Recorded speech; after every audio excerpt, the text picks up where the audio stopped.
이니라. 아멘. 오늘 에베소서 3장 1절에서 13절 말씀을 중심으로 내게 주신 경륜이라는 제목으로 에베소서 7번째 시간 하나님의 말씀을 나누도록 하겠습니다. 오늘 본문이 좀 길기도 하고 또 내용이 좀 어려운 내용입니다. 그렇기 때문에 여러분들이 귀를 잘 기울여서 잘 들어야 여러분들이 졸지 않고 은혜를 받을 수 있습니다. 신방 예배를 다녀보니까 제가 한 가지 알게 된 공통점이 있습니다. 그게 뭐냐면은 신방 예배를 가보면은 집에서 그 신방을 받는 성도들 중에서 제가 여기 앉으면은 신방을 받는 성도님들이 제 맞은편에 앉거든요. 그리고 나머지 같이 계신 분들이 이 양옆에 앉으시는데 한 사람도 좋은 사람을 못 봤습니다. 제 앞에서 신방 받으시는 성도님이 좋은 사람을 한 사람도 못 봤습니다. 왜 그럴까요? 설교가 은혜가 돼서 그럴까요? 아닙니다. 우리 집에 그래도 목사님이 오셔가지고 나한테 말씀을 전해주시고 우리 집에 예배를 드니까 나에게 하는 말씀으로 드리니까 한 사람도 안 졸더라 이 말입니다. 이와 마찬가지입니다. 오늘 여러분들이 여기 앉아 계시지만은 각각 우리 주님이 여러분을 만나 주시려고 찾아오셨습니다. 오늘 주님과 1대1의 관계 속에서 말씀을 듣는 것입니다. 그렇기 때문에 오늘 주님이 나에게 말씀하신다. 오늘 우리 주님의 얼굴을 대면하여서 내가 예배를 드리고 말씀을 듣는다라는 생각을 가지고 오늘 말씀을 잘 듣고 은혜 받으시기를 바라겠습니다. 자, 그러면 시작하겠습니다. 이 다윗 왕의 간절한 소원이 무엇이냐면은 하나님을 위해서 성전을 짓는 것이었습니다. 다윗이 하나님을 위해서 성전 짓기를 간절히 바랬거든요. 그런데 하나님이 허락지 아니하셨습니다. 왜 그랬을까요? 다윗이 밧세바를 범하고 우리아를 죽이는 그 사건 때문이 아닙니다. 다윗이 밧세바를 범하는 간음을 하고 우리아를 죽이는 살인 사건, 이것 때문에 하나님이 다윗에게 성전 짓는 것을 허락한 것이 아닙니다. 성전 짓겠다고 마음을 먹었는데 나단 선지자를 보내서 아니야 네가 성전을 짓지 않을 거야 라고 거절하신 사건은 사무엘하 7장에 기록되어 있습니다. 그리고 나서 밧세바를 범한 사건은 사무엘하 11장에 훨씬 뒤에 밧세바를 범하는 사건이 등장한 거예요. 그러니까 이 밧세바를 범하고 우리아를 죽인 이 간음과 살인한 것 때문에 다윗이 성전을 짓지 못한 것이 아닙니다. 다윗이 왜 성전을 짓지 못했냐면은 역대상 2장 22장 8절에 보면은 여호와의 말씀이 내게 임하여 이르시되 너는 피를 심히 많이 흘렸고 크게 전쟁하였느니라. 피를 많이 흘렸고 전쟁을 많이 했다라는 것입니다. 그래서 다윗에게 성전을 짓는 것을 허락지 않았다고 하는 것입니다. 왜 그러냐면은 그 당시에 국가 간의 전쟁은 국가 간의 이 병력의 싸움이기도 하지만은 양 국가가 섬기는 신과 신의 대결입니다. 그 전쟁을 이기고 나면은 전쟁을 승리한 그 왕이 자기가 섬기는 신을 위해서 신전을 지어서 갖다 바치는 것이 그 당시의 풍습이었습니다. 그러니까 다윗도 전쟁을 크게 이겨가지고 강대한 나라가 되었으니까 하나님께 너무 감사한 마음에 이 성전을 지으려고 했는데 하나님이 그것을 거절한 겁니다. 왜 그러냐면은 하나님과 우리와의 관계는 주고받는 거래의 관계가 아닙니다, 여러분들. 하나님과 우리와의 관계는 하나님이 일방적으로 우리에게 은혜를 베풀어 주시는 관계인 것입니다. 이해가 되시면 아멘 하시겠습니다. 일방적으로 예수를 십자가 달려 피 흘려 죽이심으로 말미암아 우리를 구원한 것이지 우리가 뭘 잘했기 때문에 구원을 받는 것이 아닙니다. 그렇기 때문에 하나님은 일방적으로 아니야 네가 나를 위해서 성전을 짓는 것이 아니야. 너는 피를 많이 흘렸고 전쟁을 많이 했기 때문에 너를 통해서 내가 성전을 짓지 않냐고 너의 아들을 통해서 성전을 지을 거야 라고 말씀을 하시면서 그러면서 그 아들 솔로몬이 성전을 짓게 됩니다. 여러분 이것도 참으로 하나님의 큰 은혜와 섭리가 있는 것이 무엇이냐면은 솔로몬이라는 아들이 어떤 아들이냐면은 다윗의 인생의 가장 큰 실수가 무엇이냐면은 밧세바를 범하고 우리아를 죽인 겁니다. 그런데 성전을 누가 짓냐면은 우리아의 아내인 밧세바와의 관계에서 태어난 그 아들 솔로몬이 성전을 짓는 것이고 또 다윗을 통해서 예수님이 오시는데 그 길을 누구를 통해서 예비하시냐면은 다윗의 인생의 가장 큰 실수라고 할 수 있는 남의 아내를 강제로 빼앗았던 그 밧세바와의 관계를 통해서 태어난 솔로몬을 통해서 예수님이 오신 겁니다. 이와 같이 우리는 하나님 앞에서 넘어지고 자빠지고 실수하고 실패할 수 있지만은 그러나 하나님은 크신 은혜 가운데 우리의 실수와 실패를 통해서도 하나님은 일하시는 분인 것입니다. 이해가 되시면 아멘 하시겠습니다. 물론 막 내 마음대로 막 잘못하고 내 마음대로 살라는 의미는 아닙니다. 그러나 우리가 비록 실수하고 넘어졌다고 할지라도 다시 회개하고 돌아와서 하나님 앞에 무릎 꿇으면은 하나님 우리의 실수와 실패를 통해서도 일하시는 분이시고 하나님의 뜻을 이루어 가시는 것입니다. 인정하시면은 아멘 하시겠습니다. 그래서 하나님이 솔로몬을 통해서 성전을 짓습니다. 이스라엘 백성들이 그 성전을 얼마나 좋아하고 그 성전을 중심으로 똘똘 뭉쳤는지 모릅니다. 그런데 결국 바벨론에 의해서 그 성전은 파괴가 되고 훗날에 이 포로에서 돌아온 스룹바벨을 통해서 그 성전을 다시 재건을 합니다. 그리고 먼 훗날 이 헤롯 왕이 그 성전을 다시 증축하면서 예수님 당시에 이스라엘 백성들, 유대인들이 성전에 대한 자부심이 엄청나게 강했습니다. 그런데 하나님은 돌로 지은 성전에 계시는 분이 아닙니다. 그래서 예수님이 요한복음 2장에 이 성전을 헐라 내가 사흘 만에 다시 일으키리라. 그래서 이 다윗이 지으려고 했던 그 성전을 궁극적으로 예수님이 완성을 하셨는데, 지난 시간에 말씀을 드린 것처럼 예수님 자신이 모퉁이 돌이 되셔서 구원받은 우리를 하나님이 거하실 처소 성전으로 지어가고 계시는 것입니다. 그렇기 때문에 하나님이 거하시는 성전은 돌로 지은 건물이 아니라 바로 우리가 하나님이 거하실 성전이요 교회인 것입니다. 이해가 되시면 아멘 하시겠습니다. 한번 따라합시다. 내가 교회다. 더 크게 내가 성전이다. 그래서 우리가 교회고 우리가 성전이고 지금 지어가고 있다고 말씀을 드렸습니다. 공사 중이라고 말씀을 드렸습니다. 그래서 여러 가지 허물과 참으로 부족한 것이 있지만은 그래서 서로 이해해주고 허물을 덮어주고 용납해주라고 말씀을 드렸습니다. 자, 이와 같이 예수님께서 여러분 교회를 세우시려고 12 제자와 사도 바울을 부르셨습니다. 오늘 본문 2절에 너희를 위하여 내게 주신 하나님의 그 은혜의 경륜을 너희가 들었을 터이라. 여기 하나님의 경륜이라는 말이 나옵니다. 하나님의 경륜이라는 말은 어떤 의미냐면은 하나님께서 온 우주를 경영하시는 섭리와 계획을 말하는 것입니다. 하나님의 경륜이라는 것은 온 우주와 섭리를, 하나님이 온 우주를 경영하시는 섭리와 계획을 말씀하시는데, 그 계획이 무엇이냐면은 3절 4절에 곧 계시로 내게 이 비밀을 알게 하신 것은 내가 이미 대강 기록함과 같으니 이것을 읽으면 그리스도의 비밀을 내가 깨달은 것을 너희가 알 수 있으리라. 여기서 말하는 이미 대강 기록한 비밀은 1장 2장에 나오는 하나님의 큰 섭리를 말하는 것인데, 아들을 죽여서 우리를 구원하시는 것이고 그 아들의 피로 말미암아 유대인뿐만 아니라 온 열방 이방인들까지 구원을 얻는 것이 하나님의 경영하시는 섭리요 하나님의 경륜인 것입니다. 이해가 되시면 아멘 하시겠습니다. 다시 말씀드립니다. 아들을 죽여서 인류를 구원하셔서 그 인류 구원의 복음을 유대인뿐만 아니라 온 천하 만민 이방인들에게까지 그 복음이 증거되어서 모두가 다 구원을 받는 것이 하나님의 경륜이요 하나님의 섭리인 것입니다. 인정하시면 아멘 하시겠습니다. 그래서 여러분, 하나님의 경륜은 예수님을 통해 천하 만민 이방인들까지 구원을 얻고 교회로 세워지는 것입니다. 그래서 6절에 이는 이방인들이 복음으로 말미암아 그리스도 예수 안에서 함께 후사가 되고 함께 지체가 되고 함께 약속에 참여하는 자가 됨이라. 이것이 하나님의 섭리인 것입니다. 이 경륜을 누구에게 주셨냐면은,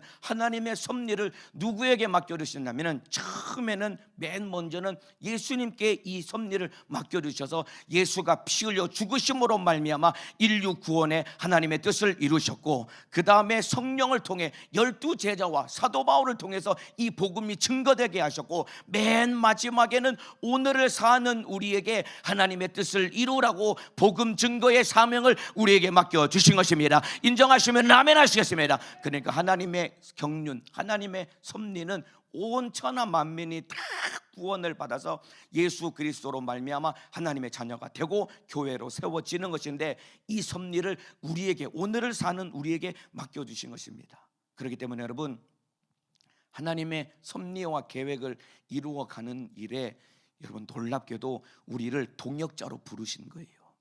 그 섭리를 먼저는 예수님이 이루셨고 성령을 통해 12제자를 통해 그 섭리를 이루어 가고 계시고, 마지막에 오늘을 살고 있는 우리에게 그 사명을 맡겨주셔서 예수님이 이루신 인류 구원의 복음을 전하시면서 온 천하 만민에게 복음을 전하고 온 천하 만민을 교회로 세워가는 그 섭리를 우리에게 맡겨주셔서 우리를 동역자로 불러주신 것입니다. 그래서 바울이 내게 주신 그 하나님의 은혜의 경륜, 그래서 오늘 제목이 내게 주신 경륜인 것입니다. 한번 따라해 주시면 좋겠습니다. 내게 주신 경륜, 더 크게 내게 주신 경륜, 그 하나님의 섭리를 나에게 이루라고 불러주신 것입니다. 그래서 우리를 하나님의 동력자로 불러주시는데, 여러분 이거 엄청나게 감격스러운 일인 것입니다. 새벽에 피곤하셔가지고 별로 감동이 안 되는 것이죠. 하나님과 나를 동력자로 불러주셨다는 이거 얼마나 감격스러운 일인지 모릅니다, 여러분들. 자, 예를 들면은 이런 겁니다. 며칠 전에, 지난 주일이죠, 어느 청년이 그 바이올린을 들고 어디 줄을 서 있더라고요. 너 왜 여기 서 있냐고 물어보니까 이 찬양대 오케스트라를 지원하려고 이제 오디션을 보려고 서 있다라고 하는 거예요. 네가 언제 바이올린을 배웠냐고. 그러니까 짬짬이 바이올린 전공자는 아닌데 짬짬이 바이올린을 배워가지고 찬양대 오케스트라를 지원한다는 것을, 자기 떨어질 것 같다고 막 두려워서 벌벌 떨더라고요. 아니야, 네가 열심히 연습한 대로 되면은 좋은 결과가 있을 거야 라고 얘기를 했거든요. 그런데 생각을 해보세요. 그렇게 전공자가 아니지만은 바이올린을 연습해가지고 이제 찬양대 오케스트라를 지원하려고 하는 그 청년에게 이 정명훈 지휘자라고 아시죠? 뭐 거장이라고, 저는 잘 모르겠지만 제가 알고 있는 유명한 그런 클래식 음악계에 알고 있는 유일한 사람이 정명훈이라는 사람입니다. 그 사람이 거장이라고 합니다. 참 이 전 세계적으로 지휘를 하는 사람인데, 만일에 그 정명훈이라고 하는 그 거장이 그 청년을 불러다가 우리 청년 나와 함께 이번에 연주를 같이 했으면 좋겠습니다 라고 불러서 같이 그분이 지휘를 하고 그 청년이 바이올린 연주를 하면서 오케스트라에서 함께 연주를 하면은 이게 얼마나 감동스러운 일이겠습니까? 사실 이거는 있을 수가 없는 일이다 이 말입니다. 그런데 천지 만물을 창조하신 하나님께서 하나님의 크신 뜻과 섭리를 이루어 가시는 일에 우리를 불러서 너와 나와 함께 동역하자. 내가 아들을 통해서 이룬 인류 구원의 이 복음의 소식을 너를 통해서 내가 전하고 온 천하 만민 이방인을 내가 교회로 세우기를 원하노니 너와 함께, 내가 너와 함께 일하기를 원한다라고 하나님이 우리를 불러주셨다면 이거 얼마나 감격스러운 일이겠습니까? 그러니까 저와 여러분들이 참으로 그 은혜 감사함으로 더욱더 마음을 쏟아 신앙생활을 해야 되는 것이고, 기쁨과 감사함으로 복음을 전하며 우리에게 맡겨주신 사명을 목숨 걸고 감당해야 되는 것입니다. 이해가 되시면 아멘 하시겠습니다. 하나님이 우리를 동역자로 불러주신 것입니다. 한번 따라합시다. 하나님이 나를 동역자로 불러주셨다. 하나님이 우리를 동역자로 불러주신 것입니다.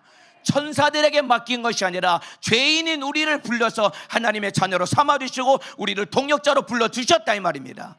자, 또 한 가지 이해를 돕기 위해서 말씀을 드리자면은, 한 10년 전쯤으로 제가 기억을 하는데, 그 여름이었습니다. 여름 이제 다음 주 이제 내일이면은 이제 중고등부 성회가 이제 열립니다. 그때는 이제 기도원에서 중고등부 성회를 했지요. 한 4,000명 내지 한 5,000명 정도 모이는 성회였습니다. 내일 이제 중고등부 성회가 진행이 되는데 한 3시 반쯤인가 전화가 와서 받았는데 담임 목사님이 전화가 오신 거예요. 그 뭐라 그러면 내일 네가 중고등부 성회 개강 예배를 설교해라고 말씀을 하시는 거예요. 오늘이 주일이고 내일이 월요일인데 내일 갑자기 중고등부 성회 개강 예배 설교를 하라는 거예요. 그 얘기를 듣고 얼마나 참 마음이 막 어려웠는지 몰라요. 그때 제가 10년 전쯤일 때 나이가 대략 한 30대 중반이었습니다. 전도사였거든요. 대학부의 전도사였습니다. 중고등부 사역을 한 번도 안 해봤는데 저보고 이 개강예배 설교를 하라고 하시니까 얼마나 제가 놀랐는지 모릅니다. 그때는 그 월요일 저녁부터 목요일 아침까지 담임 목사님 혼자 이렇게 설교를 하시니까 전국에서 많은 학생들이 모였고 그 자리에 선다는 게 참 어려운 일이었거든요. 그래서 기도로 준비하고 개강 예배 설교를 하는데 중고등부 학생이 쫙 앉아있는데 말씀을 전하는데 애들이 막 아멘하면서 은혜를 받는 거예요. 통성 기도를 시켜놓으니까 애들이 막 회개를 하면서 은혜 받는 모습을 보면서 저는 지금도 잊을 수가 없습니다. 나 같은 사람을 이 엄청난 사역에 담임 목사님을 통해서 하나님이 일하시는 이 사역에 아무것도 모르는 이 전도사인 나를 여기에 세워서 말씀을 전하게 하시다니 아직도 저는 그 감격과 감동을 잊을 수가 없습니다, 여러분들. 그런데 여러분, 이보다 더 엄청난 사건이 무엇이냐면 하나님께서 친히 여러분을 하나님의 경륜을 이루는데 동역자로 불러주셔서 지옥 가는 영혼을 살리고 참으로 멸망하는 영혼들에 관해 성령을 보내서 교회를 세우는 일에 우리를 불러주셨다 이 말입니다. 이해가 되시면 아멘 하시겠습니다. 여러분, 말씀을 전하는 것은 뭐 몇천 명이든 한 명이든 그건 중요한 것이 아닙니다. 하나님 앞에서는 얼마나 많은 사람 앞에서 말씀을 전하느냐가 중요한 것이 아닙니다. 비록 한 영혼일지라도 여러분들이 애절한 마음으로 복음을 전하고 그 영혼 한 사람을 참으로 성령이 거하시는 교회로 세우는 일에 여러분이 마음을 쏟아서 기도하고 섬기고 하나님과 뜻을 같이 하고 하나님과 동역할 수 있다고 한다면 여러분, 이거 하나님과 함께하는 큰 감격스러운 일인 것입니다. 그렇기 때문에 저와 여러분이 교회 안에서 우리에게 구역장의 직분, 그리고 기관장의 직분, 청년의 어떤 직분을 맡겨주셨든지 영혼을 섬기고 영혼을 살리는 일에 우리를 불러주셨다면 그 일이 참으로 감사한 줄 알고 주님 앞에 기쁨과 감사하는 마음으로 죽도록 충성하시기를 주님의 이름으로 축복합니다. 그래서 하나님의 경륜을 우리에게 맡겨주신 것입니다. 동역자로 불러주신 것입니다. 그렇기 때문에 내가 먼저 교회가 되고 교회를 세우는 일을 해야 되는 것입니다. 내가 먼저 하나님 앞에 교회로 세워지고 그리고 참으로 교회를 세우는 일을 감당하는 믿음의 사람 되시기를 주님의 이름으로 축복합니다. 그래서 한번 따라해 주시면 좋겠습니다. 교회가 되고 교회를 세우라. 한 번 더, 교회가 되고 교회를 세우라.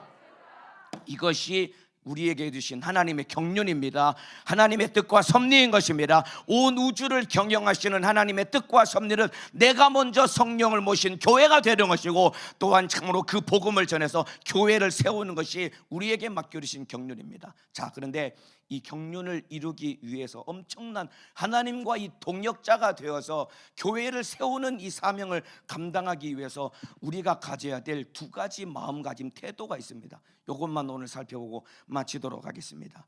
하나님의 경륜을 이루기 위해서, 바꿔 말하면 전도자가 되고 복음을 전하기 위해서 우리가 가져야 될 두 가지 태도는 무엇이냐면, 첫 번째는 어떠한 손해도 감수할 수 있어야 됩니다.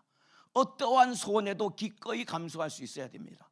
그리고 또 한 가지는 내가 누군지를 바로 알아야 하나님의 뜻과 섭리를 이루어갈 수 있는 것입니다. 자, 1절에 보면은 그러함으로 그리스도 예수의 일로 너희 이방을 위하여 갇힌 자 된 나 바울은, 이방을 위해서 갇혔다고 합니다. 여러분, 예수님께서 바울을 이방인의 사도로 불러주셨습니다. 사도행전 9장에 보면은 이방인을 위하여 택한 나의 그릇이다라고 했습니다. 바울을 이방인의 사도로 불러주셨습니다. 그런데 여러분, 바울에게 있어서 이방인들과 접촉을 해서 복음을 전하는 것은 사실 있을 수가 없는 일입니다. 왜 그러냐면은 바울은 유대인 중에서도 바리새인이었습니다. 더군다나 이 가말리엘 문화생으로 율법을 철저하게 지켰던 율법주의자입니다. 그러니까 바울은 유대 이방인들을 아주 경멸했고 이방인들과 접촉하는 것 자체를 부정하게 여겼기 때문에 바울은 평생을 가도 이방인을 만날 수 없는 사람이었음에도 불구하고 이방인의 사도로 택해서 복음을 전하게 하셨는데 바울이 그 말씀에 순종해서 복음을 전했습니다. 그러면서 빌립보서 3장 8절 9절에 이런 말씀이 있습니다. 내가 그를 위하여 모든 것을 잃어버리고 배설물로 여김은 그리스도를 얻고 그 안에서 발견되려 함이니, 바울이 모든 것을 위해서 배설물로 여기며 다 버렸답니다. 자기가 그토록 가치 있게 여겼던, 나는 유대인 중에서도 바리새인이고 나는 철저하게 율법을 지키면서 부정한 이방인들과는 한 번도 접촉한 일이 없었음에도 불구하고 자기가 그렇게 자부심으로 여겼던 이 유대인이고 바리새인이고 율법으로 흠이 없다고 했던 모든 것들을 다 버리고 부정하게 여겼던 이방인들을 접촉하면서 그가 복음을 전했던 겁니다. 게다가 오늘 1절 말씀처럼 갇힌 자 된 나 바울은 이방인들에게 복음을 전하기 위해서 죄수의 신분이 되는 것도 바울은 마다하지 않고 자기 모든 것을 다 내어버릴 수 있었다 이 말입니다. 우리 성도 여러분들 복음을 위해 다 버리실 수 있겠습니까? 여러분들 가지고 있는 것 다 잃어버리셔도 괜찮으시겠습니까? 복음을 위해서 기꺼이 모든 것 다 잃어버리실 수 있겠습니까?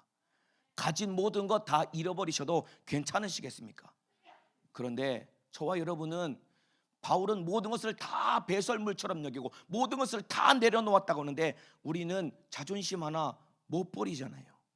자존심 하나 버리지 못해서 남편 하나 품지 못하고 아내 하나 품지 못해서 맨날 싸우고 다툼과 분쟁이 일어나고 집안에서 막 형제끼리 맨날 싸우고 기관 식구 하나 품지 못해서 참으로 마음속에 저 사람 꼴보기 싫어서 내가 기관 모임 안 가야지, 저 사람 내년에 내가 절대로 만나야지, 이런 미워하는 사람 있는 것 아닙니까? 우리 속에 있는 자존심 하나 버리지 못하기 때문에 바울은 모든 것을 다 배설물처럼 여기고 버렸다고 했는데 우리는 자존심 하나 버리지 못해서 주를 위해 사는 일에 얼마나 발목 잡히느냐 이 말입니다. 또 보세요, 예배 시간에 앞자리 하나 양보 못해서 예배 시간에 은혜 받겠다고 앞자리에 앉았는데 예배원이 조금만 들어가라고 하면은 막 성질을 내면서 싫은 내색 확 내고, 새신자가 왔더니 좀 뒤로 가라고 하면은 내가 먼저 지금 와서 앉았는데 왜 지금 나보고 뒤로 가라고 하면서 그런 우리 자존심 하나 못 내려는 게 우리 모습 아닙니까? 주차할 때도 마찬가지죠. 노약자들을 배려하기 위해서 대성전 주변에 이 주차 공간을 비우려고 하는데 기어이 내가 조금 더 빨리 가고 싶어서 대성전 주변에 일찍 와서 일찍 오면은 거기다 차를 대놓고 지하 주차장에도 굳이 1층에 계단 가장 가까운 곳에 차를 대가지고 늦게 오는 새신자들이 차 댈 곳이 없어서 뱅뱅 돌면서 그렇게 사는 우리 모습, 이게 여러분 내 자존심 하나 버리지 못하는 우리의 모습입니다. 그래서 하나님의 경륜이 나를 통해서 온전히 이루어지지 못하는 것입니다. 하나님의 뜻과 섭리가 나를 통해 온전히 이루어지기 원하시면 아멘 하시겠습니다. 그런데 왜 이루어지지 못할까요? 바울은 모든 것을 다 배설물처럼 여기고 하나님의 뜻을 수용하고 순종하기로 결단을 했는데 우리는 자존심 하나 버리지 못하고 내가 조금 손해보는 거 그거 견디지 못하니까 하나님의 뜻과 섭리는 우리를 통해서 이루어지지 못하는 겁니다. 그래서 내가 교회되지 못하고 교회를 세우지 못하는 것입니다.